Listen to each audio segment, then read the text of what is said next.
क्या हुआ था यार? ये लोग बोल रहे हैं कि मैंने उसको झूठ बोल रहे हैं सर। मैं दया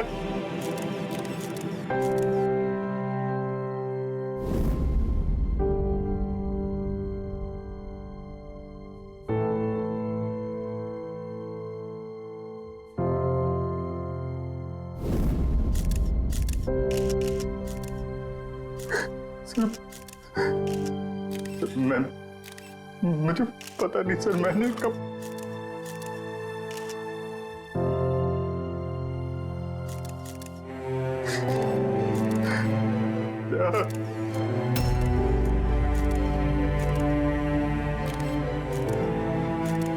नहीं अभिजीत, तुम अंदर नहीं जा सकते। तुमने दया की जान ले ली है। तुम्हें गिरफ्तार कर रहा हूं।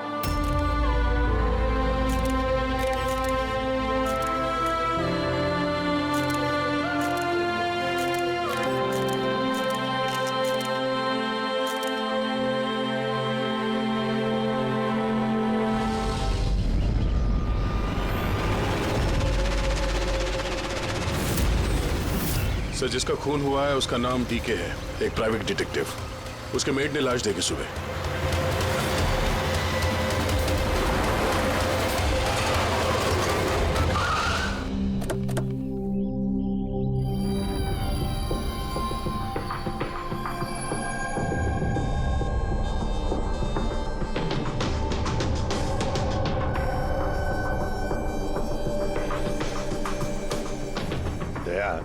चेहरे के तो चिथड़े उड़ गए हैं। लगता है पॉइंट ब्लैंक रेंज से एक से ज्यादा गोलियां मारी है इसे।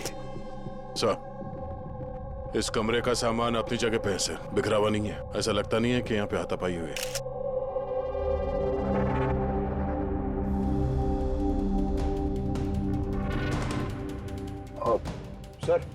सर ये कबर्ड और सेफ तो खुला हुआ है और सब सामान अपनी जगह पे भी है।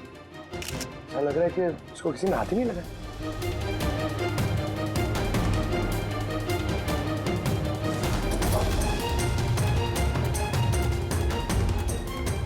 सर, पैसे और जेवर ऐसे के ऐसे ही। लगता है खूनी को जो चाहिए था शायद वो वही लेकर गए। सर, गोली।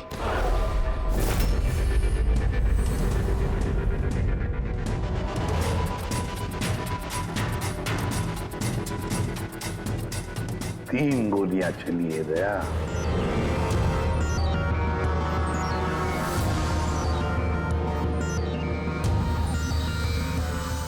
सर, आप रेडी?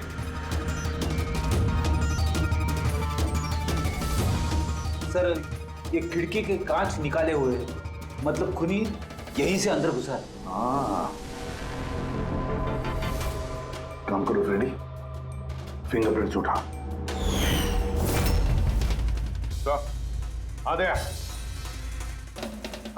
डीके का मोबाइल फोन सर। बनने से पहले डीके ने 3 बार किसी संजय को कॉल किया। संजय? किसी संजय को जान किया? नहीं साहब। रात 1 बजे से 2:30 बजे के बीच में 3 बार। संजय की डिटेल निकालो। सर। हाँ, और हाँ दया, ये अभिजीत कहाँ रह गया? तुमने उसे फोन करके कहा था ना यहाँ आने के लिए क्राइम सीन पर? हाँ सर, बताया था। शायद कहीं ट्रैफिक में फंस गया होगा। ट्रैफिक में? फोन करो उसे, कहो इसी वक्त आ जाए यहाँ पर। सर। हाँ।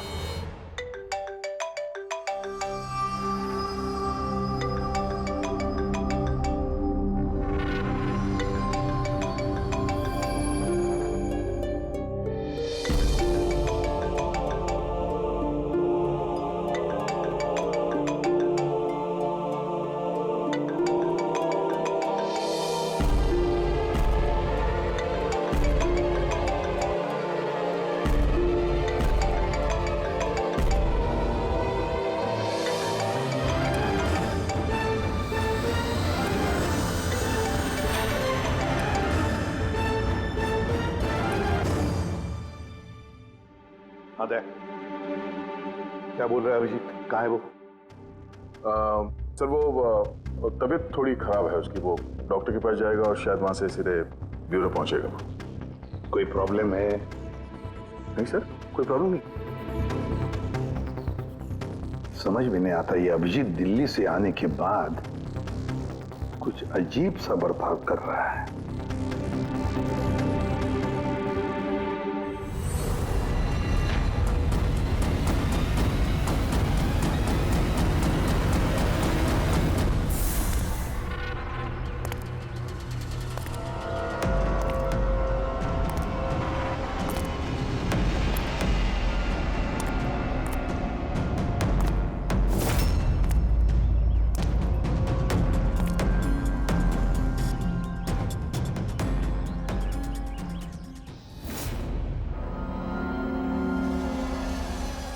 तुमको मेरी मदद की जरूरत है। तुमको? हाँ?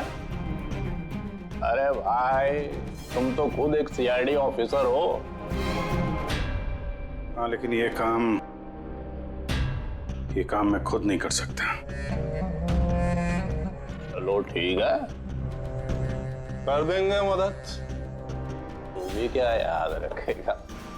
चल चाय वाय तो पी। नहीं यार, वो मैं ठीक हूँ भाई। आई मीन देख चेतन, ये काम जो है ना, इसके बारे में किसी को खबर नहीं होनी चाहिए, खासतौर पे मेरी टीम को। कैसी बात कर रहा है यार? इतने दिन की दोस्ती है अपनी, इतना भी भरोसा नहीं है? बता, काम क्या है? किसी का पीछा करना है, नजर रखनी है उस पे, और इस काम के मैं तुझे पैसे भी दूंगा। क्या बात कर रहा है यार? दोस्ती में पैसा?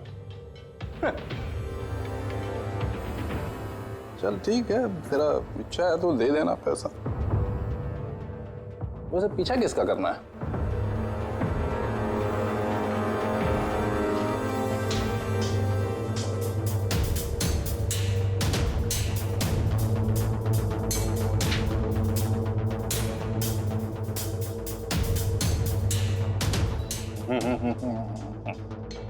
अभिजीत, लगता है तूने गलती से गलत फोटो दे दिया है। कोई गलत फोटो नहीं है, तुझे इसी का पीछा करना है। ये कहाँ जाता है, किससे मिलता है, क्या करता है, सब कुछ रात 10 बजे से सुबह 6 बजे तक। और प्लीज कोई सवाल मत पूछ, जितना कहा उतना कर बस। ओके? ओके।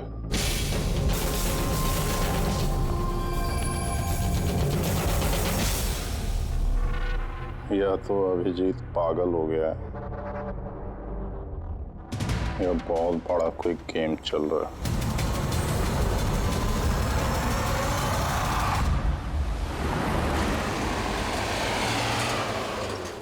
क्या डीके का खून हो गया? मरने से पहले डीके ने आखिरी बार फोन पे आपसे बात की थी आधी रात को। क्या बात क्या हुई थी आपकी? वो मेरे कहने पर किसी पर जासूसी कर रहा था। कुछ सबूत मिला उसे, इसलिए उसने फोन किया था मुझे। जासूसी क्यों? मेरी बॉस मंदिरा जी के लिए। मंदिरा? कुमार ज्वेलर्स की मालकिन, मशहूर पेज 3 सेलिब्रिटी। उस दिल्ली वाले केस के बारे में तो आप सबने सुना ही। हो मंदिरा कुमार, मंदिरा जी। उन पर तो उनके पति, सास ससुर और केयरटेकर्स को मारने का इल्जाम था, है ना? जी। मगर सबूत न मिलने पर कोर्ट ने मंदिरा जी को बरी कर दिया। और उसके कुछ ही दिनों बाद मंदिरा जी की पर्सनल असिस्टेंट ईशाना, उसने भी आत्महत्या कर ली।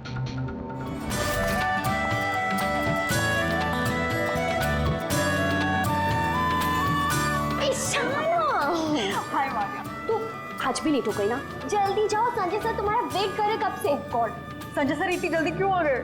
आ भी गए और बहुत गुस्से में। ओह गॉड, तू मेरा बैग संभाल, मैं आती हूँ।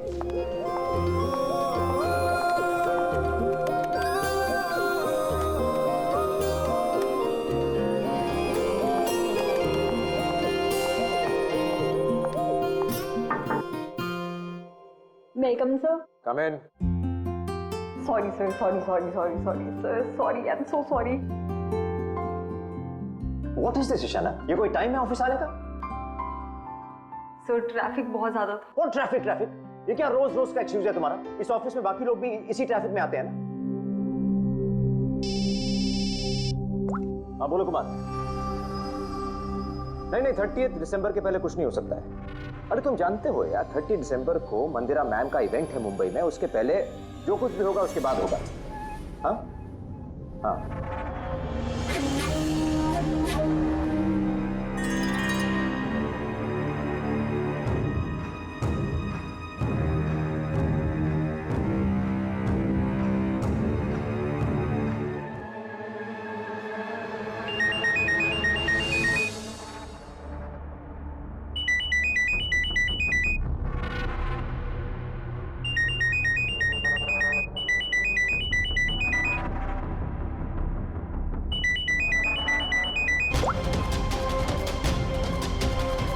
ठीक है, ओके।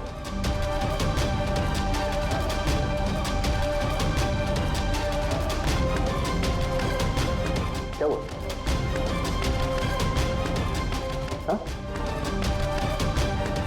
ईशाना, वहां बाहर क्या देख रही हो?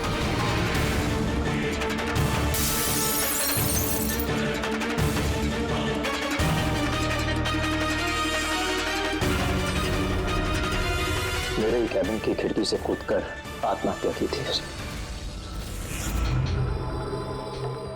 आत्महत्या क्यों की थी वो किसी को पता नहीं। वैसे मंदिरा जी ने डीके को किस पर जासूसी करने के लिए काम पे लगाया था? उनकी जान को खतरा है।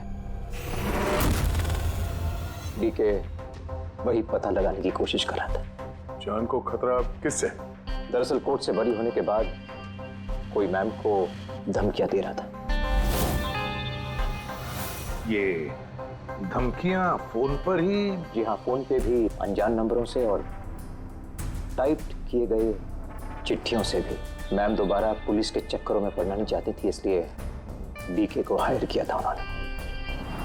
तो कुछ पता चला डीके को?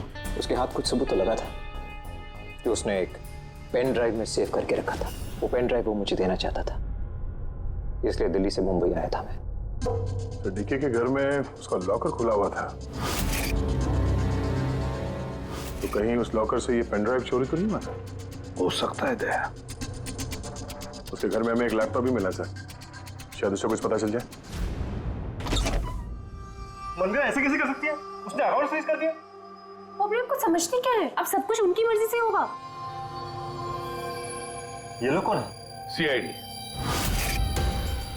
वैसे हम संजय से मिलने आए थे। आप दोनों कौन हैं? सर ये कायरा है, मिस्टर कुमार, मेरा मतलब मंदिरा मैम की बेटी। और ये मैम के बहनोई हैं, मिस्टर सबीर। हम मंदिरा जी और उनके पूरे परिवार से कब मिल सकते हैं? क्योंकि उनकी जान की हिफाजत अब हमारी जिम्मेदारी है। इनफैक्ट मंदिरा मैम, कायरा के चचेरे भाई शिखर और उनकी पत्नी अमारा सब आज रात को ही आ रहे हैं। 30 दिसंबर को कुमार ज्वेलर्स का एनुअल चैरिटी इवेंट है, उसमें शामिल होने के लिए। तो ठीक है, कल सुबह सुबह ही मिलते हैं।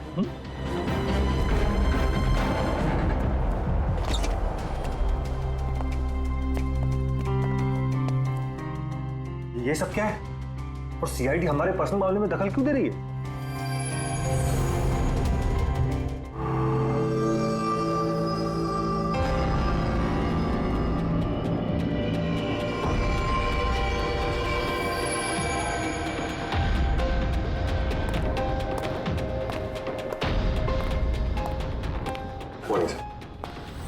हेलो सर, अब तबीयत कैसी है आपकी? मर्डर इन्वेस्टिगेशन है सर, प्राइवेट इन्वेस्टिगेटर डीके की घर ही में मौत हुई है सर। ये पूरी केस फाइल है।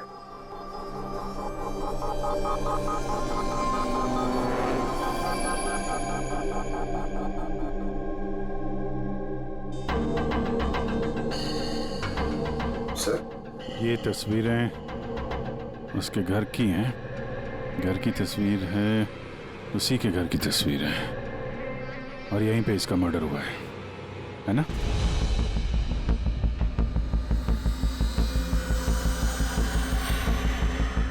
बराबर यहीं पे मर्डर हुआ है इसका।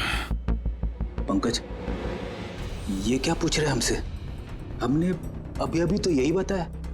वही तो सर, लग रहा है अभी भी उनकी तबीयत ठीक नहीं है, कुछ गड़बड़ लग रहा है सर।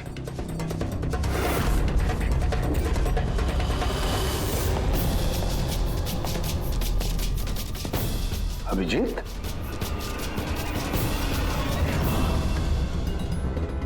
Good morning sir. क्या चल क्या रहा है तुम्हारा? कहाँ गायब हो गए थे?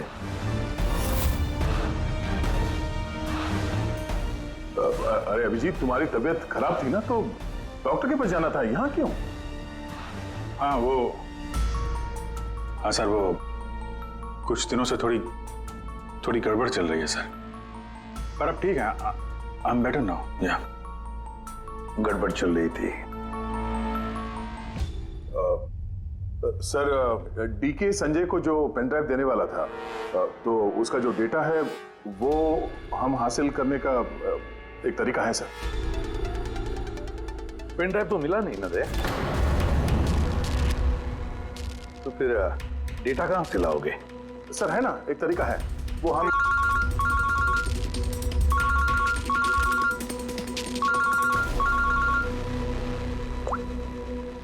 हाँ बोल था के। हाँ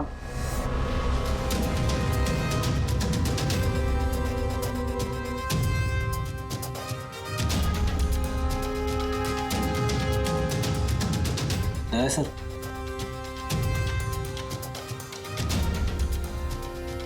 सर, अभिजीत सर की तबीयत अभी भी ठीक नहीं लग रही है।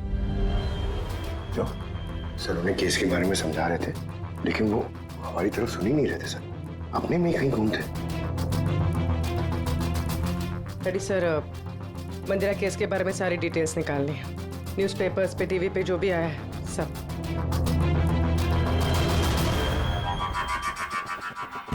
घर में घुसने का एक ही रास्ता है, मेन गेट, और चाबी डीके और उसके घर के मेट के पास रहती है। बाथरूम की खिड़की, मतलब कातिल ने बाथरूम की खिड़की का कांच निकाला और अंदर घुसा, और उसके बाद अभिजीत क्राइम सीन पर था भी नहीं, और यहाँ पे तो बाथरूम का कोई फोटो भी नहीं है, तो फिर इससे ये सब कैसे पता? अभिजीत मुझसे कुछ छुपा रहा है, मगर क्या?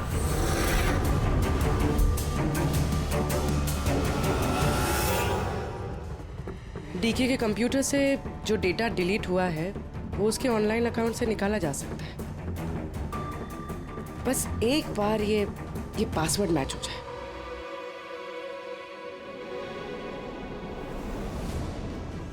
कुछ दिनों से थोड़ी गड़बड़ चल रही है सर, पर अब ठीक है, I am better now. Sir उन्हें केस के बारे में समझा रहे थे, लेकिन वो हमारी तरफ सुन ही नहीं रहे थे सर, अपने में कहीं गुम थे।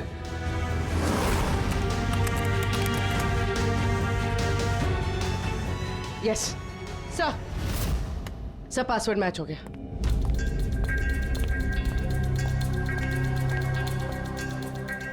सर इसमें तो वीडियोस हैं, चेक करते हैं। सर ये तो डीके के कंपाउंड के अंदर की फुटेज है। इसका मतलब वहां पे सीसीटीवी कैमरा है? नहीं था, हमारे पहुंचने से पहले किसी ने निकाल लिया। पर निकाला किसने होगा? दूसरा वीडियो देखना।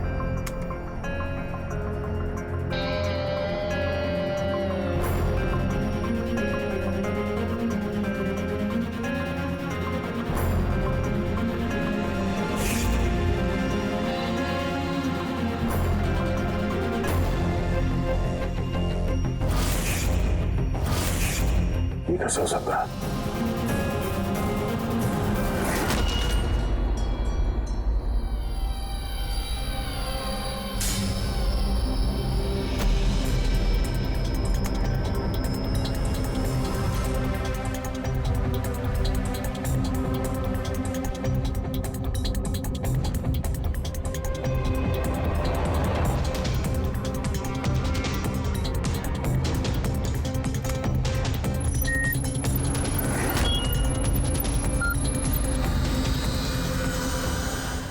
सब आपने अच्छी तरह से क्रॉस चेक तो कर लिया ना? मतलब गन तो हमारे पास है नहीं, तो कहीं कोई गलती? नहीं था, कोई गलती नहीं। मैंने एक बार नहीं 10 बार क्रॉस चेक किया है। मानता हूं कि गन हमारे पास नहीं है, लेकिन गन के रिकॉर्ड्स तो हमारे पास हैं। वो गोलियां जिससे डीके की मौत हुई है, वो गोलियां उसकी ही गन से चली है। गोलियों का पैटर्न, गोलियों पर लगे हुए निशान, सब ये बात साबित करते हैं कि वो अभिजीत की गन है। सर गोली अभिजीत की गन से चली है, लेकिन ये जरूरी तो नहीं कि उसी ने गोली चलाई है। एग्जैक्टली सर, इसीलिए मैंने ये बात एसीपी साहब को भी नहीं बताई, सिर्फ आप दोनों को बताई, ताकि मैं इस मामले के तह तक जा सकूं। क्या तुमने ये बात एसीपी को नहीं बताई? क्या बताऊं सर, क्या बताऊं एसीपी साहब को? जब मेरा दिल नहीं मान रहा तो मैं उनको क्या बताऊं? अगर ये बात तुम्हारा दिल नहीं मान रहा था तो तुमने फोन करके क्यों मुझसे पूछा कि जिस गन की गोलियों से डीके की मौत हुई है वो गन अभिजीत की है या नहीं? वो क्या था जिसकी वजह से तुम्हें अभिजीत पर शक हुआ? क्या था वो? इसलिए सर क्योंकि जब हमने, जरा पीछे ले जाना।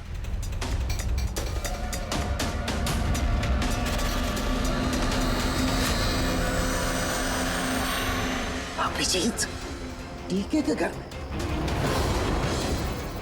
और दया, फिर भी तुम अभिजीत को बचाने की कोशिश कर रहे? देखो दया, अभिजीत और तुम्हारी दोस्ती को मैं बहुत अच्छी तरह से मानता हूं, उसका आदर भी करता हूं, लेकिन ड्यूटी, अपना फर्ज किसी भी रिश्ते, किसी भी दोस्ती से ज्यादा बड़ा होता है, और ये बात मुझे तुम्हें बताने की जरूरत नहीं है। सर बिना ठोस सबूत के अभिजीत सर पे शक करना? सबूत नहीं था तो क्या था पूरी? अभिजीत डीके के घर में घुसा, ये सबूत नहीं तो क्या है पूरी? अभिजीत सर डीके के घर में घुसे ये हमने देखा, लेकिन उन्होंने डीके का खून किया ये तो नहीं देखा ना। सर ये भी तो हो सकता है कि उनकी गन से डीके को किसी और ने मारा हो सकता है, ये हो सकता है कि अभिजीत की गन से डीके को किसी और ने मारा हो, लेकिन ऐसी हालत में अभिजीत की गन अभिजीत के पास नहीं होनी चाहिए। क्या तुम लोगों को अभिजीत ने बताया? उसने बताया कि उसकी गन गुम हो चुकी है, कोई गुमशुदगी की रिपोर्ट लिखाई उसने? वो सवेरे से तुम लोगों के साथ है, क्या उसने बताया कि वो ऐसे अजीब से कपड़े पहन करके डीके के घर में क्यों घुसा, और वो भी बाथरूम का शीशा तोड़? बताया उसने? बताया? सर आपके सारे सवालों का जवाब मैं अभिजीत से पूछ लूंगा, पर सर तब तक के लिए प्लीज सर, तब तक के लिए एसीपी साहब को कुछ मत बताना। मैं तुम लोगों की हालत को समझ रहा हूं, मुझे खुद भी अच्छा नहीं लग रहा है। Please sir, please. ठीक है, कल सुबह तक दया, मैं कल सुबह तक का टाइम तुमको देता हूं। या तो सच का पता लगा लो, या फिर ये सारी की सारी बात खुद एसीपी को बता दो। अगर तुमने एसीपी को ये बात नहीं बताई तो फिर मैं खुद प्रद्युमन को ये सारी की सारी बातें बताऊंगा।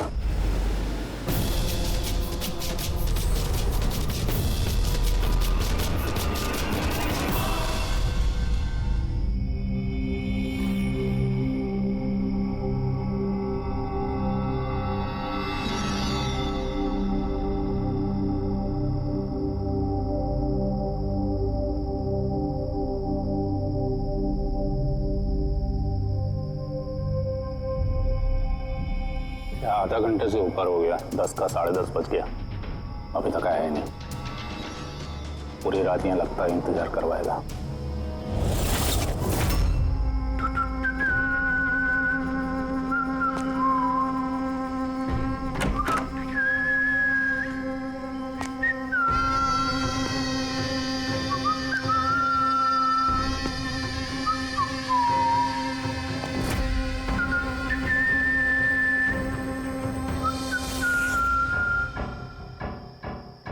तुझे इसी का पीछा करना है।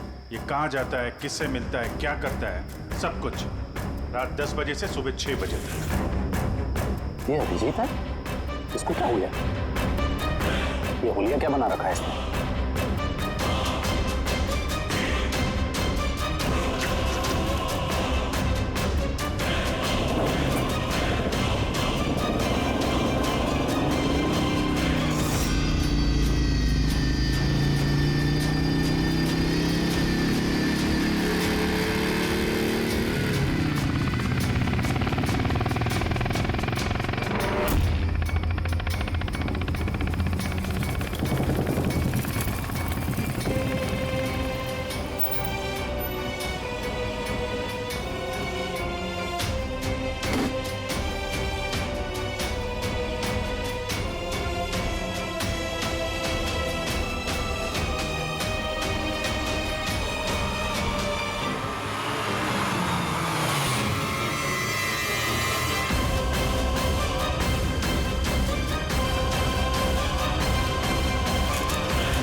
सर, दिल्ली से सब लोग आ गए हैं। मंदिरा मैम,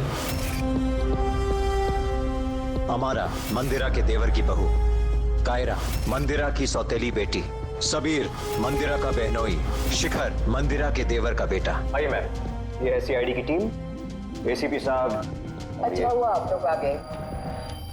डीके के कातिल का पता चला? अरे आपको तो मालूम होगा कि हमारा मशहूर एनुअल इवेंट 30 दिसंबर को होने वाला है। आई होप कि आपने मेरी सिक्योरिटी की सारे बंदोबस्त करा दिए हैं। देखिए, मुझे गलत मत समझिएगा, लेकिन मैं कोई चांस नहीं लेना चाहती एक्चुअली। ये इवेंट मेरे लिए बहुत ज़्यादा इम्पोर्टेंट है, लेकिन अपनी जान से ज़्यादा नहीं।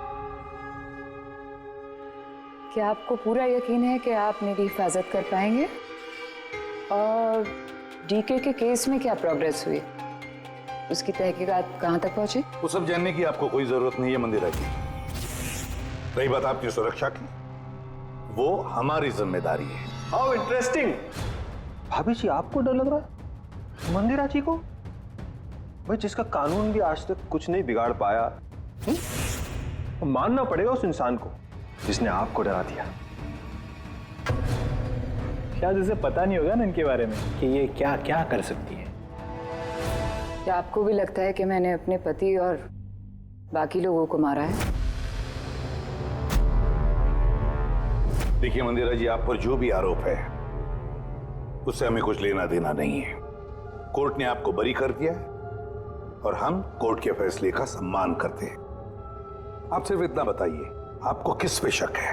कौन है वो जो आपको मारना चाहता है? शक? जी हाँ, शक। नहीं, मुझे शक किसी पर भी नहीं है, बल्कि मुझे पूरा यकीन है कि मेरे मरने के बाद ये सब बहुत खुश होंगे। और मुझे मारने की साजिश में भी इनमें से किसी एक का हाथ है। And I am very sure कि ईशाना की आत्महत्या में इनमें से किसी एक का हाथ है।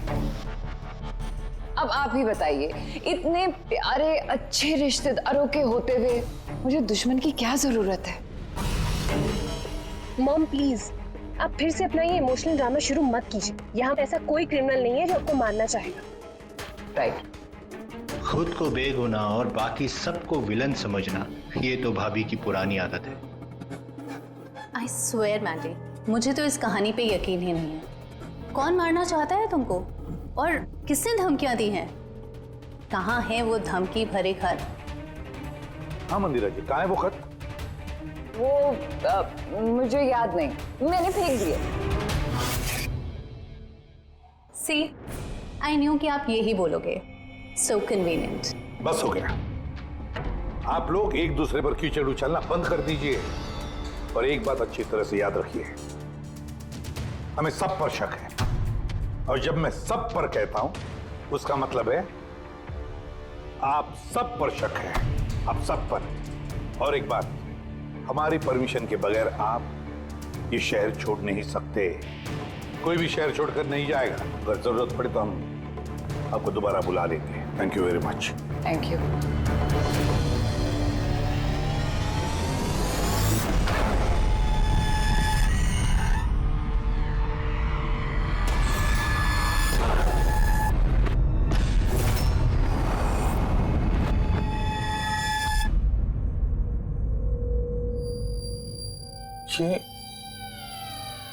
ये मैं हूं?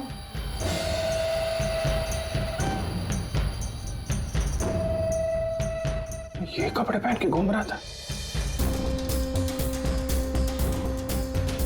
ऐसे कपड़े तो रोज सुबह मेरे वॉशिंग मशीन में धुल रहे होते हैं।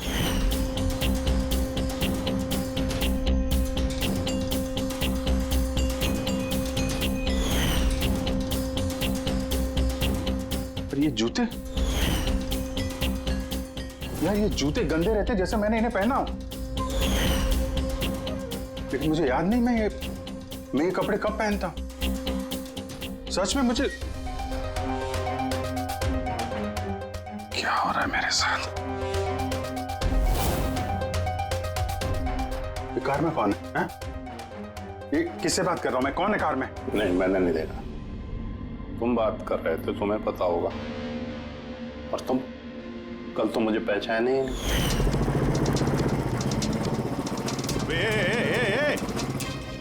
चांद के छल्ले, तुझे सुसाइड करना है तो किसी बड़ी गाड़ी के नीचे जाना। खाली फोकट मेरे सामने क्यों आ रहा है? तो तू कैसे बात कर रहा है? और ये क्या बन के घूम रहा है तू?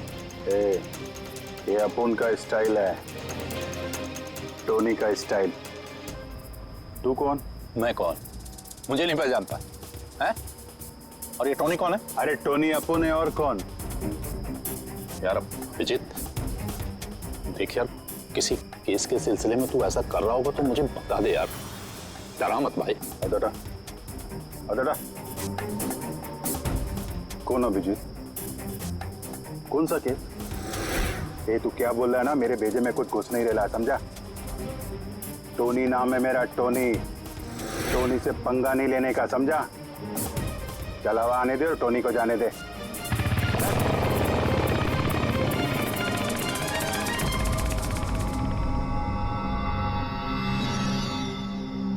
ये अभिजीत अपने आप को टोनी क्यों बोल रहा है?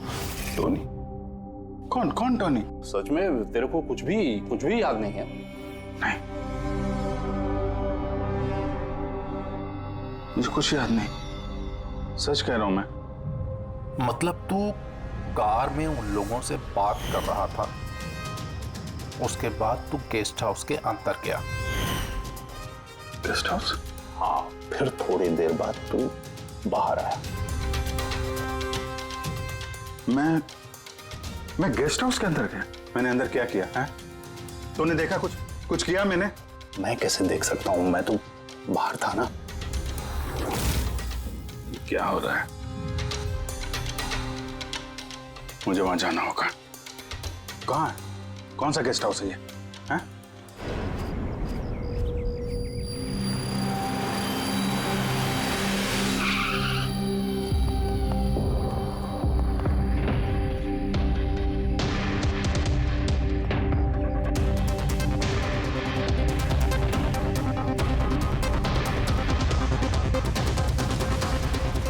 सर, खून।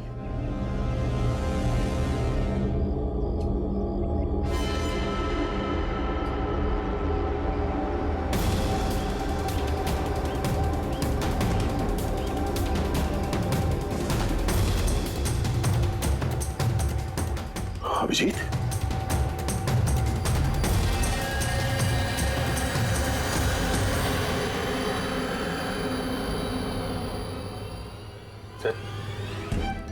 तुम यहाँ पे? तुम्हारा फोन ट्रैक करके, और यही सवाल मैं तुमसे पूछ रहा हूं अभिजीत, तुम यहाँ कैसे?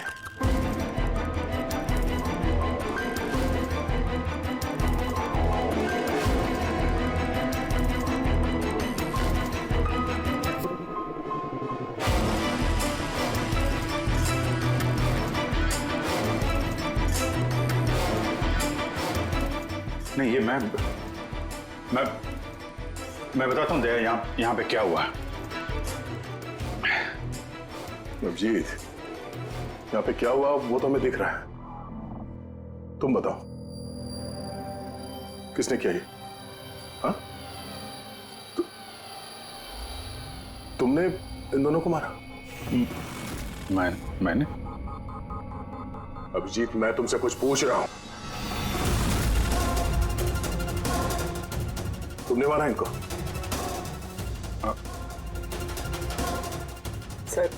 सर आप अभिजीत सर पे इल्जाम लगाए हैं सर।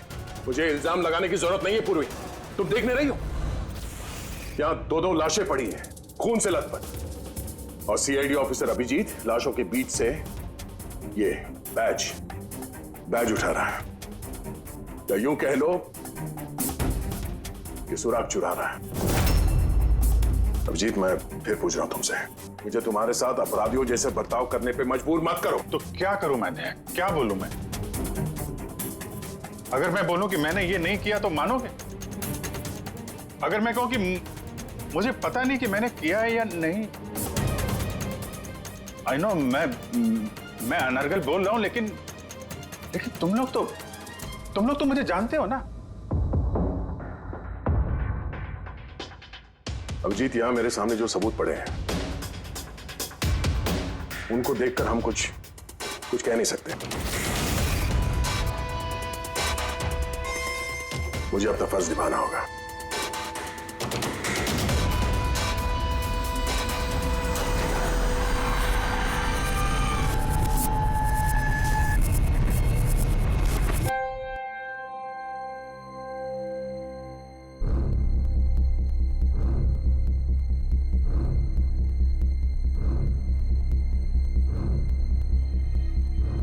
अभिजीत, इतनी देर से मैं तुम्हें पूछे जा रहा हूं, मगर तुम्हारे पास कोई जवाब तक नहीं है। हाँ? तुम जानते हो तुम पर कैसा इल्जाम है? कुछ समझ रहे हो तुम? सर वो दया नहीं, बस तुमसे ये उम्मीद नहीं थी दया। इतना सब हो गया और तुमने मुझे बताया तक नहीं। क्यों नहीं बताया मुझे दया? ये तो सड़न के तूने मुझे बताया, वरना पता नहीं। दया, मैंने वही किया जो सही था। बताओ अभिजीत, क्या तुमने ये खून किया है? अभिजीत, क्या ये खून तुमने किया है? मुझे नहीं पता सर। पता नहीं कैसे? डैमिट, पता नहीं कैसे? हाँ? डीके के घर में चोरी छुपे तुम घुस रहे थे, उसका सीसीटीवी फुटेज मैंने देखा। उन लाशों के बीचों बीच खड़े थे तो दैन तुम्हें खुद या पकड़ के लाया। डीके और उन बॉडीगार्ड पे जो गोलियां चली वो तुम्हारी इस गन से चली है, इसी गन से चली है। और तुम कह रहे हो कि तुम्हें कुछ पता नहीं। मेरी आंखों में आंखें डालकर बताओ मुझे, कहो कि तुमने ये खून नहीं किया, कहो कि तुमने कुछ पता नहीं है। तुम्हें नहीं पता है सर, मुझे कुछ नहीं पता सर, सॉरी। क्या बताऊं मैं आपको, क्या बोलूं सर, जब मैं खुद नहीं जानता सर कि मैं डीके के घर में क्यों पहुंचा, कैसे ये सारे खून मेरे इस गन से हो रहे हैं, मुझे नहीं पता सर। सर मैं तो डीके को जानता भी नहीं, मैं उन बॉडीगार्ड्स को नहीं जानता, मैं मंदिरा को नहीं जानता, मैं तो अपने आप को भी नहीं जानता सर। मैं क्या करता हूं, कहां जाता हूं, किससे मिलता हूं, मुझे नहीं पता। पिछले कुछ दिनों से मेरे साथ कुछ तो हो रहा है, लेकिन मुझे ठीक से पता नहीं चल रहा है। दिन भर सब कुछ ठीक रहता है, रात को घर जाता हूं, खाना खा के सो जाता हूं, और जैसे ही सुबह उठता हूं तो अजीब से कपड़े, अजीब से जूते जो मेरे नहीं हैं, पता नहीं कहां से मेरे घर में आ जाते हैं। कपड़े वॉशिंग मशीन में धुल रहे होते हैं, जूतों पे मिट्टी लगी रहती है, ऐसा लगता है कि जैसे मैंने उनका इस्तेमाल किया है, लेकिन मुझे पता नहीं चलता। थकान सी रहती है, ऐसा लगता है कि जैसे मैं रात भर जगा हूं, लेकिन जग के मैंने क्या किया मुझे नहीं पता। लगता है हर रोज मेरी जिंदगी के 6-8 घंटे गायब हो जाते हैं, जिनके बारे में मुझे कुछ पता नहीं। आप कहते हैं कि मैं डीके के घर गया, हो सकता है, लेकिन मुझे नहीं पता। मैंने डीके और उन बॉडीगार्ड्स को मारा, लेकिन मुझे नहीं पता। मैं मंदिरा को मारने की कोशिश कर रहा हूं, लेकिन मुझे नहीं पता। मैं क्या करता हूं, मैंने क्या किया है, मैं क्या करने वाला हूं, मुझे नहीं पता सर, मुझे नहीं पता।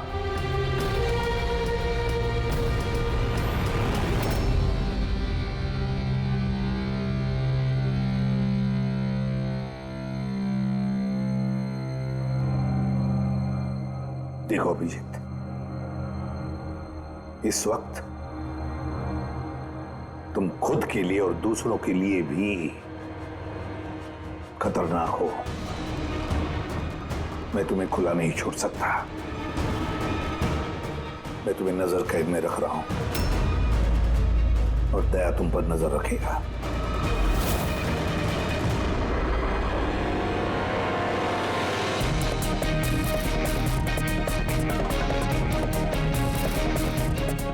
दया, एक बात अच्छी तरह से याद रखना, तुम अपने दोस्त पर नहीं, बल्कि एक कातिल पर, एक खूनी पर नजर रख रहे हो। एक ऐसा आदमी जिसका मानसिक संतुलन बिगड़ चुका है। अब से इस केस की तहकीकात मैं खुद करूंगा, और तुम अभिजीत को रोकोगे कोई भी जुर्म करने से। अगर उसके लिए तुम्हें अभिजीत पर गोली भी चलानी पड़े तो वो तुम चलाओगे। Is that clear? Yes sir.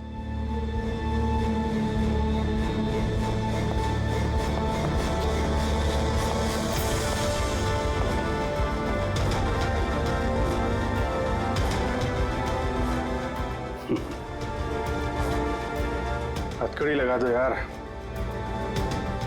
सुना ना, मानसिक संतुलन ठीक नहीं है मेरा। कब क्या कर बैठूं कुछ पता नहीं। रोक लो मुझे, इससे पहले मेरे हाथों कोई और गुनाह हो जाए। रोक लो मुझे यार। आपका ऑफिसर, आपका अपना सीआईडी ऑफिसर मेरी जान के पीछे पड़ा है। उसने उन लोगों को भी मार डाला जो मेरी हिफाजत कर रहे थे, और आप बड़ी शान से कह रहे हैं कि डरने की कोई बात नहीं है। वो आपकी नाक के नीचे लोगों का कत्ल कर रहा है, और आप अब भी कह रहे हैं कि डरने की कोई बात नहीं है। कमाल है। आप मुझे बताइए कि मैं आप लोगों पर कैसे भरोसा करूं। आज आपका एक ऑफिसर सीरियल किलर निकला है, कल को कोई दूसरा निकल आएगा। बस मंदिरा जी, बस। बहुत बोल गई आप। हमारा इंस्पेक्टर अभिजीत एक ईमानदार और बहादुर सिपाही है। अपने देश की रक्षा के लिए और आम आदमी की सुरक्षा के लिए अपनी जान तक कुर्बान कर सकता है, लेकिन एक किलर कभी नहीं बन सकता। हाँ, उस पर इल्जाम जरूर है, 3 खून का इल्जाम है। साबित सिर्फ इतना हुआ है कि अभिजीत का मानसिक संतुलन बिगड़ चुका है। उसे कुछ याद नहीं रहता वो क्या करता है। किससे मिलता है, क्या बोलता है, और उसके बाद में जब नॉर्मल होता है सब कुछ भूल जाता है। इसका मतलब ये नहीं कि वो कोई सीरियल किलर है। मैं पूरी यकीन के साथ कहता हूं, खतरा है आपकी जान को तो वो आपके इन रिश्तेदारों से। एक्सक्यूज मी, सबूत सारे आपके ऑफिसर के खिलाफ मिले हैं और शक आप हम सब पे कर रहे हैं। जी हाँ, मैं आप सब पर शक कर रहा हूं। ऑफिसर तो आप ही का है वो, आप तो उसे ही बचाएंगे। वो तीनों खून इंस्पेक्टर अभिजीत की गन से चली हुई गोलियों से हुए, और आपको लगता है कि ये काम हम में से कोई कर सकता है? अरे हमारे पास आपके ऑफिसर की गन कहां से आएगी? शिखर जी, जल्द से जल्द हम पता लगा लेंगे कि इंस्पेक्टर अभिजीत की गन आपके पास कैसे आई। लेकिन मंदिरा जी, एक रिक्वेस्ट है, आपका जो 30 दिसंबर का इवेंट है वो आप कैंसिल मत कीजिए। बहुत अच्छा मौका है खूनी को पकड़ने का, क्योंकि खूनी उस इवेंट में जरूर आएगा।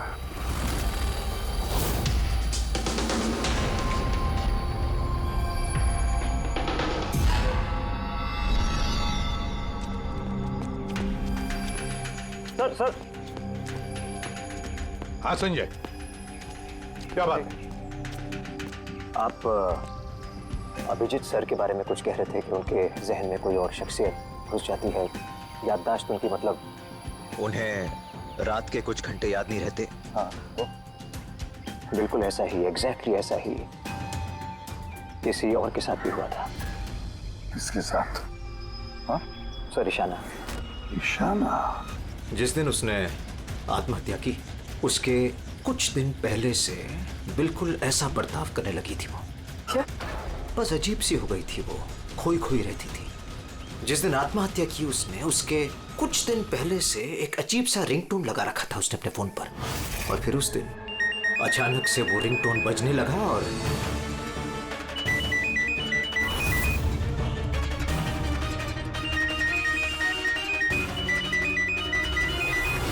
ऐसा लग रहा था कि वो ईशाना नहीं कोई और है।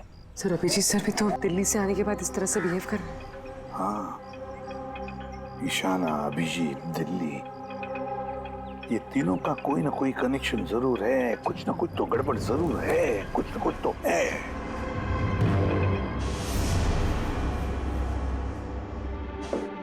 कॉफी? अरे पी लो यार, कुछ मिलाया नहीं है। मैं यही हूं और कहीं भागने वाला नहीं। अभिजीत, तुमने हम सबसे ये बात छुपाई क्यों?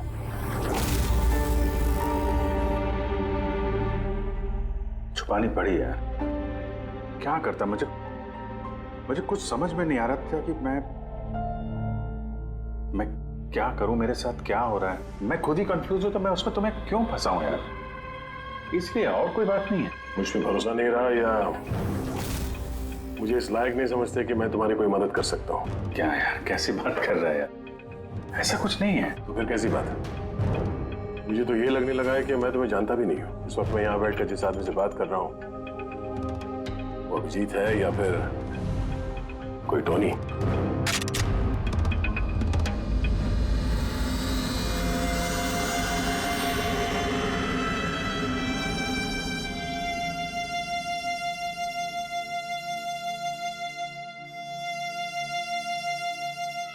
मैं तुम्हें कोई नुकसान नहीं पहुंचाने वाला।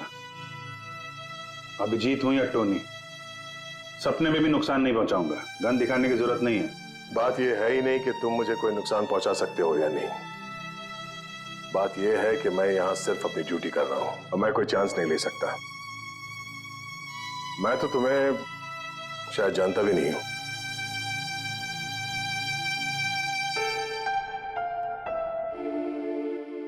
ठीक है, जब तुम समझने को तैयार ही नहीं है तो क्या।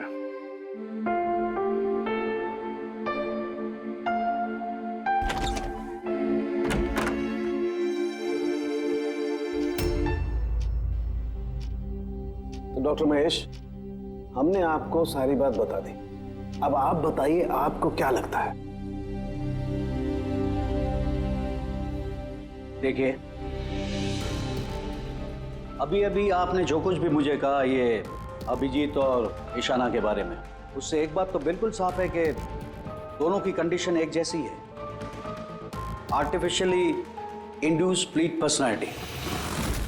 इसे सरल शब्द में मैं आपको समझाऊं तो इसमें पेशेंट के दिमाग में उसके अपने व्यक्तित्व के अलावा एक और व्यक्तित्व को प्लांट किया जाता है, जो किसी खास दशा, निर्देश, आदेश के मुताबिक चलता है, और उसे इस तरह सेट किया जाता है कि वो व्यक्तित्व खास निर्धारित समय पर निर्धारित ट्रिगर मिलने पे उस व्यक्तित्व पे हावी हो जाता है।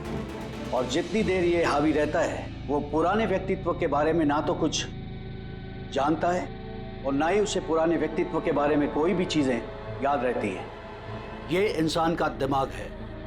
इस दिमाग के दो मुख्य हिस्से हैं, सचेत मस्तिष्क यानी कि कॉन्शियस स्टेट ऑफ माइंड, जिसमें हम अभी हैं, और अचेत मस्तिष्क यानी कि semi conscious state of mind, जो हम सब सो रहे होते हैं उस वक्त होता है। और कभी कभी जागते हुए भी किसी नशे या किसी दवाई के असर में हमारा अचेत मस्तिष्क एक्टिव होता है। सचेत और अचेत दोनों ही अवस्था में ही दिमाग अलग अलग होते हैं। इस अवस्था में दोनों ही दिमाग जो सोचते हैं, जो बातें, जो यादें, उसे सेव कर लेते हैं। सचेत मस्तिष्क में सेव बातें तो हमें बरसों तक याद रहती हैं, लेकिन अचेत मस्तिष्क में सेव की हुई बातें हमें याद नहीं रहती। डॉक्टर महेश, ये कुछ हिप्नोसिस जैसा, सम्मोहन जैसा, जिसमें इंसान के दिमाग को कंट्रोल करके उससे कुछ भी करवाया जा सकता है एक रोबोट की तरह से, और बाद में किसी खास आवाज से उस सम्मोहन को तोड़ दिया जाता है और इंसान को कुछ भी याद नहीं रहता। नहीं डॉक्टर सोलंकी, सम्मोहन अलग प्रक्रिया है। सम्मोहन में आप आदमी को तभी तक कंट्रोल में रख सकते हैं जब तक वो सम्मोहित अवस्था में है। सम्मोहित अवस्था से एक बार बाहर निकलने के बाद उसे वापस सम्मोहित करना पड़ता है। ये मुद्दा ही बिल्कुल अलग है। यहां पर इंसान के दिमाग में एक घटना जो बिल्कुल घटी नहीं है, एक व्यक्ति जो है ही नहीं, उसे उस इंसान के अंदर डाला जाता है। उसके दिमाग में ये बात फिट की जाती है। अच्छा, तो इसका मतलब है यही सब कुछ तो अभिजीत के साथ हो रहा है। किसी भी तरह से अभिजीत को ट्रिगर मिलता है जिसकी वजह से टोनी जाग जाता है। Exactly sir. रात को अभिजीत के सो जाने के बाद उसको जरूर कुछ आवाजें सुनाई देती होगी, जो कि उस टोनी के लिए ट्रिगर हो सकती है। वो आवाज सुनते ही टोनी जाग जाता है, लेकिन अभिजीत वहीं सोया रहता है। टोनी जाग जाता है वो टोनी जो खूनी है, जो दरिंदा है, जो मुजरिम है, और अभिजीत के जानने वालों में से वो किसी को भी नहीं जानता। अगर ऐसा है तो अभिजीत के अंदर के टोनी को भी किसी भी तरह से कमांड दिया गया है मंदिरा को मारने का। तो 30 दिसंबर वाले इवेंट में ये टोनी इसे अंजाम देगा, मंदिरा को मारने की कोशिश करेगा। 2 दिन बाद 30 दिसंबर।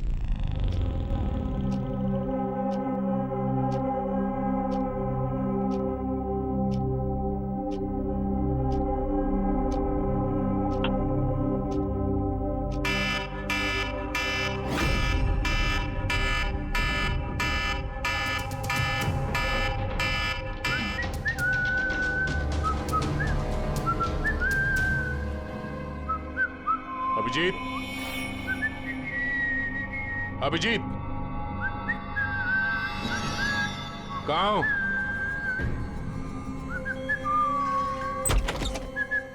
अभिजीत, अभिजीत, ओए, टोनी।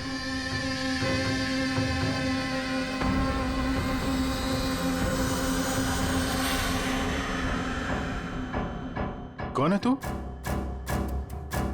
तू अपन के घर में क्या कर रहे है? अभिजीत, टोनी, तुम यहां से बाहर नहीं जा सकते। तुम यहां नजरबंद हो। इस घर के अंदर रहना होगा, समझे? टोनी को अपना काम करने का है। मेरे रास्ते में खाली पीली आएगा, भेजा उड़ जाएगा। चल अब आने दे। घर से बाहर नहीं, घर में। हाथ हटा। हाथ हटा। बोलो ना टोनी को अपना काम करने का है। मेरा भेजा मत हिला। मेरे और काम के रास्ते के बीच में कोई नहीं आ सकता। चल। टोनी तुम कहीं नहीं जाओगे, यहीं घर पे रहोगे तुम, समझा? क्या बोला? टोनी पे हाथ उठाया तूने? टोनी पे हाथ उठाया? अभिजीत! अभिजीत! अभिजीत!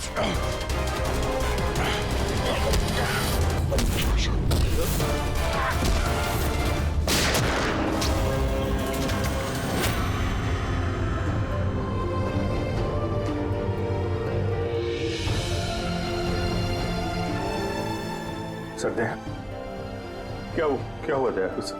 ये लोग बोल रहे हैं कि मैंने नहीं अभिजीत, तुम अंदर नहीं जा सकते। तुमने दया की जान ले ली है, मैं तुम्हें गिरफ्तार कर रहा हूं।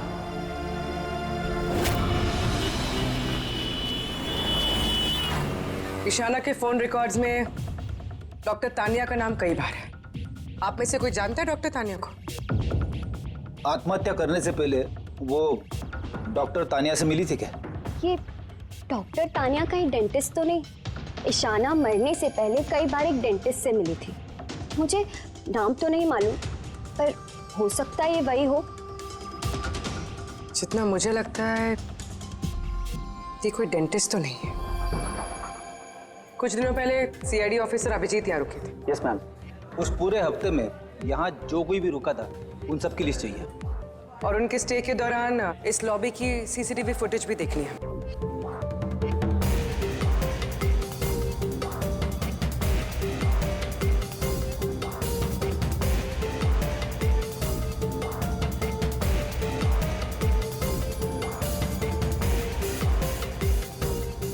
एक मिनट पॉज कीजिए। ये लड़की कौन है जिससे अभिजीत सर बात कर रहे हैं? पूर्वी, इस लिस्ट में डॉक्टर तानिया का नाम है और वो यहीं पे रुकी हुई थी जब तक अभिजीत सर यहाँ पे थे। शायद ये वही लड़की। क्या नाम है इस लड़की का? मैम डॉक्टर तानिया, हफ्ते भर यहीं थी वो। सर तानिया से तुरंत मिलना होगा। सर तानिया मुंबई के पैराडाइज होटल में रुकी हुई है। क्या मतलब मुझे टिकट नहीं मिल सकता? लोग मुझे अभी इसी वक्त इंडिया से बाहर जाना है। Do you understand? Yes. Doctor Tania? जी, आप कौन? ईशाना। ईशाना की दोस्त, सीआईडी ऑफिसर पूर्वी।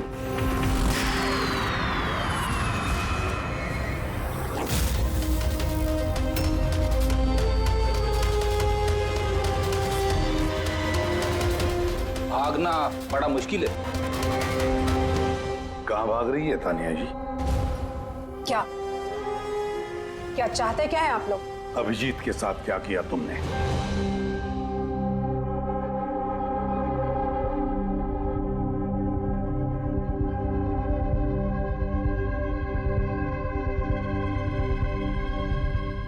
ईशाना और अभिजीत के दिमाग के साथ मैंने ही एक्सपेरिमेंट किया है। ईशाना को आत्महत्या करने के लिए और अभिजीत को एक मर्डर करने के लिए मैंने ही प्रोग्राम किया था। कैसे किया तुमने program? Artificially induced split personality के जरिए मैंने दोनों के दिमाग को सेट किया और अपने सेट शेड्यूल के मुताबिक दोनों को इस तरह प्लान किया कि एक ट्रिगर बजेगा या एक कॉल आएगा, और जब भी ये कॉल आएगा दोनों को वो सारे ऑर्डर्स मानने होंगे किसी भी हाल पे। वो फोन नंबर जहां से उनको फोन आते हैं, किसका नंबर है ये? वो एक पीसीओ का नंबर है।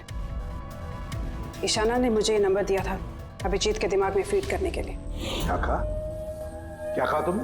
अभिजीत के साथ ऐसा करने के लिए ईशाना ने कहा तुम्हें? जी। और फिर ईशाना की खुदकुशी, उसका क्या? वो भी खुद ईशाना ने ही कहा था मुझसे करने के लिए। What? जी, कहा तो ईशाना नहीं था, बट आई एम श्योर कि इसके पीछे जरूर किसी और का हाथ है जिसके बारे में मैं नहीं जानती। क्यों करेगी ऐसा वो? ये भी उसकी कोई मजबूरी। हमें किसी भी हालत में अभिजीत को इसमें से निकालना होगा। ले चलो इसे। चलो। वो बाहर नहीं आ सकता। क्यों? मैंने अभिजीत के दिमाग को प्रोग्राम किया है, सम्मोहित नहीं कि जाकर उसका सम्मोहन तोड़ दूं। मैंने अभिजीत के दिमाग में खूनी को प्लांट किया है, टोनी को। यही है वो आर्टिफिशियली इंड्यूस्ड पर्सनालिटी जो अब कभी बाहर नहीं निकलेगा। और मैं चाहूँ भी तो भी मैं अभिजीत को इससे बाहर नहीं निकाल सकती, क्योंकि अगर मैंने ऐसा किया तो या तो अभिजीत पागल हो जाएगा या उसकी जान भी जा सकती है। मतलब ये कि जब भी ट्रिगर होगा टोनी मंदिरा को मार के रहेगा, और वो तब तक नहीं रुकेगा जब तक वो वाकई मंदिरा को मार नहीं देता। और इसके बीच में जो भी आएगा वो भी मरेगा। मंदिरा को मारने का ट्रिगर क्या है? क्या ट्रिगर है अभिजीत के लिए? ईशाना के केस में ट्रिगर था एक रिंगटोन, और अभिजीत के केस में ट्रिगर है रिमाइंडर टोन, एक खास तरह का बीप जो मैंने अभिजीत के मोबाइल पे सेट कर दिया था। हम अगर अभिजीत मंदिरा को कैसे मारेगा? क्या प्रोग्राम किया है तुमने, बताओ। वो तब तक मंदिरा को चाकू से मारता रहेगा जब तक कि बहुत सारा खून नहीं बह जाता। और कितने बजे के लिए प्रोग्राम किया ये? 10 बजे। माय गॉड, सिर्फ 2 मिनट बाकी है। गिरफ्तार कर लो इसे।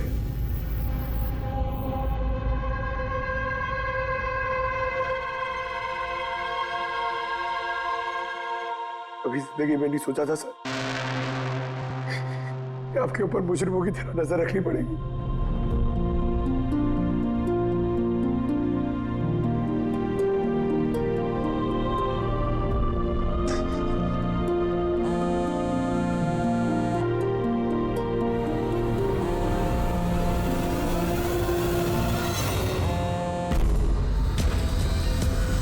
अंकल डैम इट, फोन उठाओ।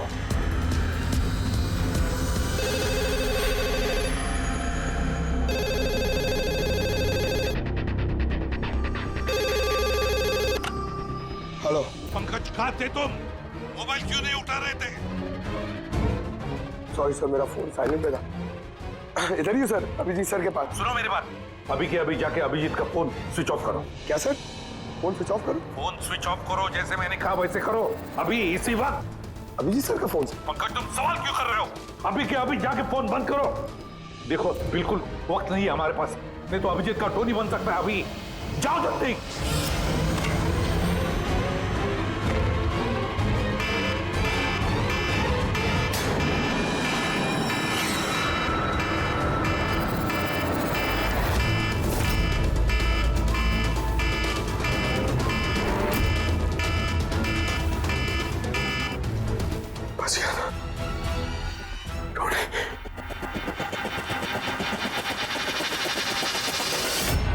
अभिजीत सर? अभिजीत सर कहाँ गए? Abhijit sir? Abhijit sir?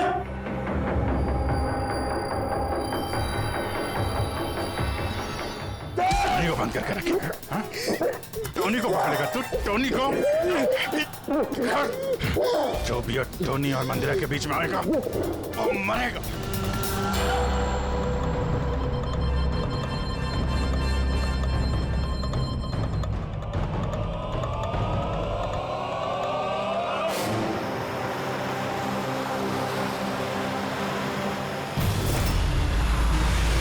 Sir यही चैरिटी इवेंट का वेन्यू है।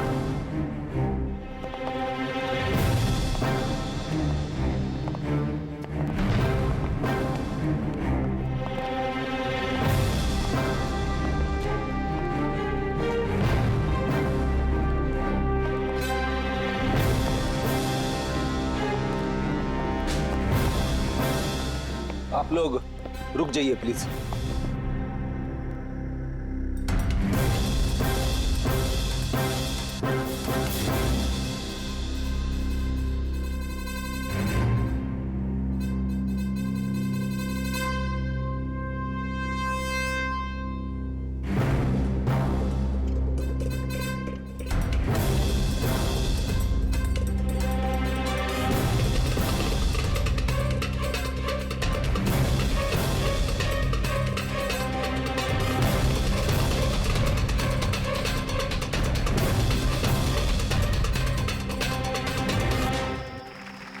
हेलो लेडीज एंड जेंटलमैन, हर साल की तरह इस साल की जो ये शाम है वो बहुत खास है, क्योंकि ये शाम है मंदिरा ज्वेलर्स के एनुअल चैरिटी इवेंट की, जिसमें जमा की गई सारी राशि दिल्ली और मुंबई के अनाथ आश्रमों और वृद्ध आश्रमों को जाती है। क्या बात है, तालियां बनती है इस बात पे डीकेसी चैरिटी के लिए।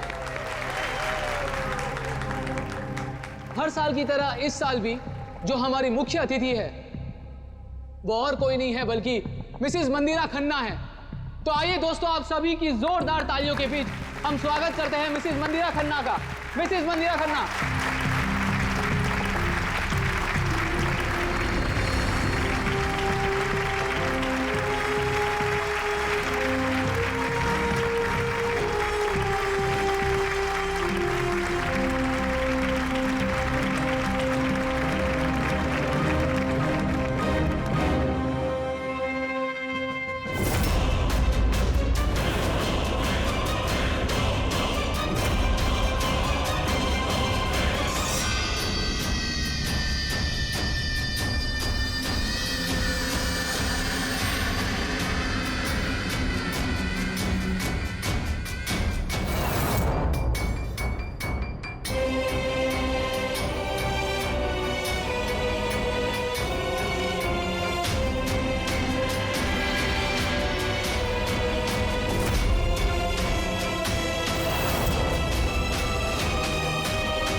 Abhijit sir, Abhijit sir.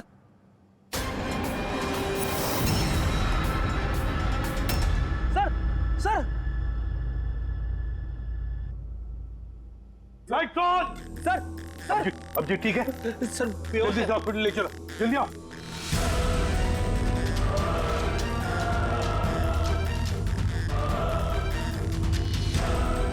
दरवाजा खोलो।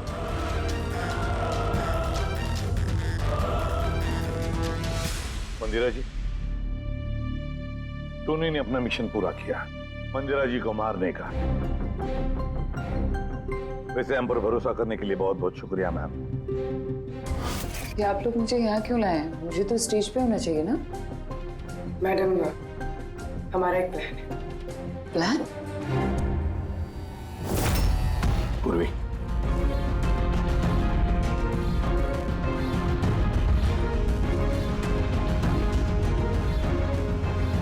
Lights off. Mandira ji,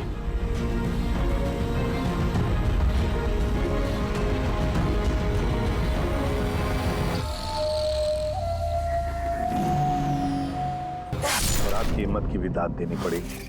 thank you. Mom, mom अब ठीक हो ना?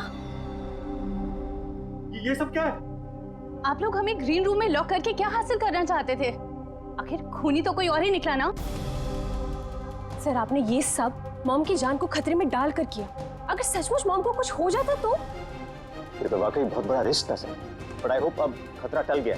खतरा अभी तक टला नहीं है, क्योंकि इस खेल का असली मास्टरमाइंड अभी तक पकड़ा नहीं गया। कहानी अभी बाकी है।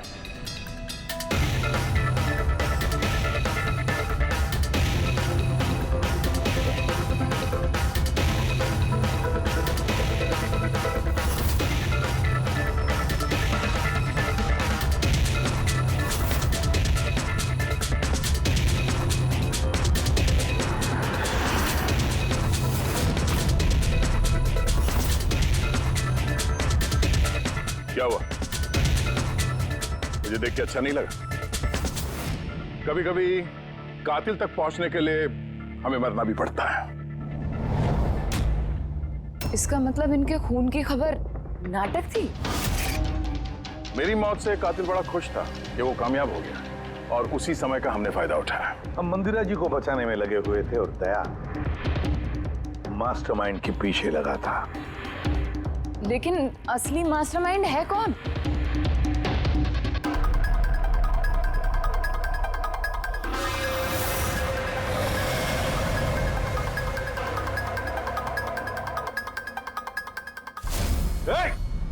सर कोई भागा सर। पकड़ो उसे।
जुर्म करने वालों को रास्ता हमेशा कम पड़ता है।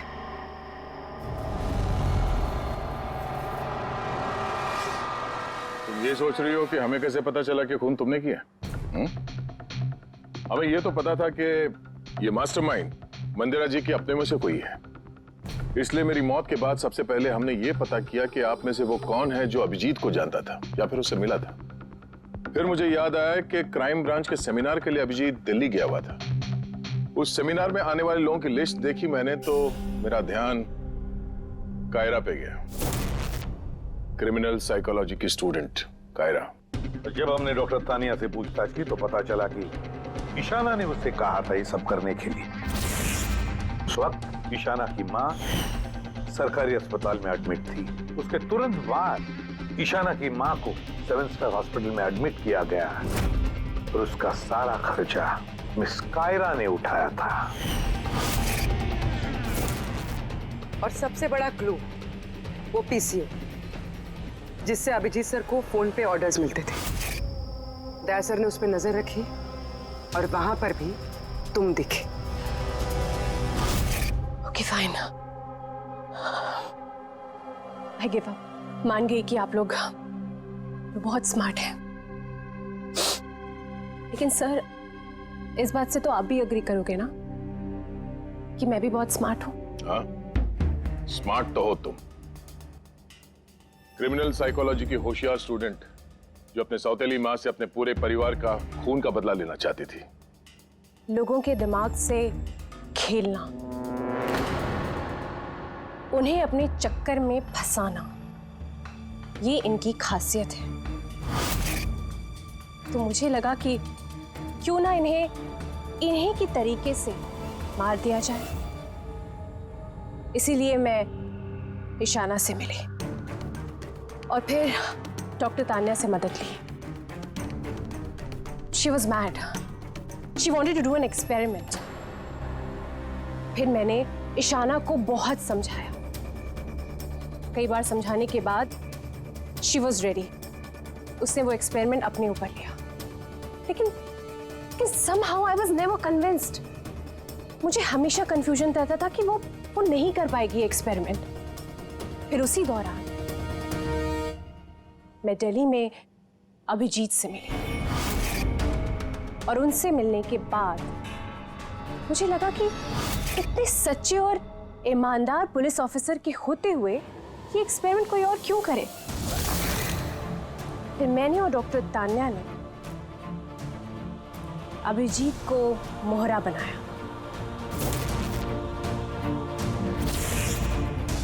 और अपना एक्सपेरिमेंट उन पर किया। और ईशाना हमारे किसी काम की नहीं थी, इसलिए हमने उसे अपने रास्ते से हटा दिया। देखिए, और वो जो 2 बॉडीगार्ड, उन्होंने क्या बिगाड़ा था तुम्हारा? उन्हें क्यों मरवाया? ऐसा इसलिए किया क्योंकि सारा इल्जाम अभिजीत पर आ जाए और अभिजीत की बुलेट्स और गन्स हासिल करने के लिए टोनी था ना उसके दिमाग में। तुम इतनी खतरनाक हो सकती हो कायरा, मैं कभी सोच भी नहीं सकती थी। अब पता चल गया ना, तुमने मेरे माँ बाप के साथ, मेरी फैमिली के साथ जो भी किया है, तुम्हें जीने का कोई हक नहीं है। मैंने ये सब इसलिए किया क्योंकि मैं ये प्रूव करना चाहती थी कि इस दुनिया में किसी के भी दिमाग के साथ खेला जा सकता है, चाहे वो सीआईडी ऑफिसर ही क्यों ना हो। खैर, बदले की आग में तुमने एक बहादुर सीआईडी ऑफिसर की जान के साथ खेला है, और तो और 4 मासूम लोगों की जानें भी ली। डीके, ईशाना और मंदिरा जी के 2 बॉडीगार्ड। बहुत गलत किया तुमने। कानून तुम्हें कभी माफ नहीं करेगा। तुम्हें तो फांसी होगी, फांसी। सर, आप प्लीज ये सब याद मत करिए। एक बुरा सपना समझकर भूल जाइए। बुरा?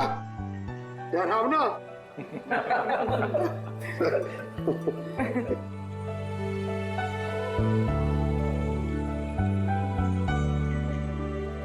बस मैं बोलता हूँ कि चलो, केस तो सॉल्व हो गया।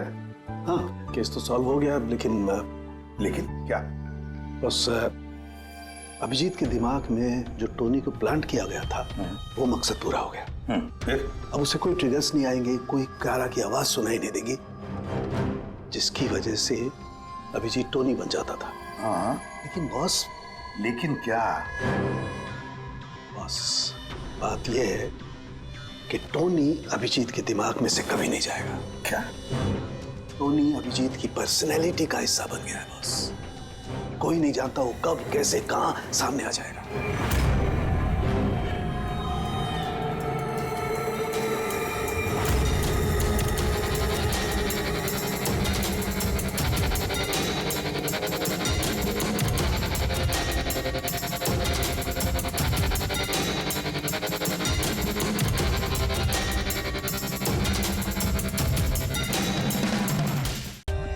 For more updates, subscribe to our channel, click the show links and enjoy watching the videos.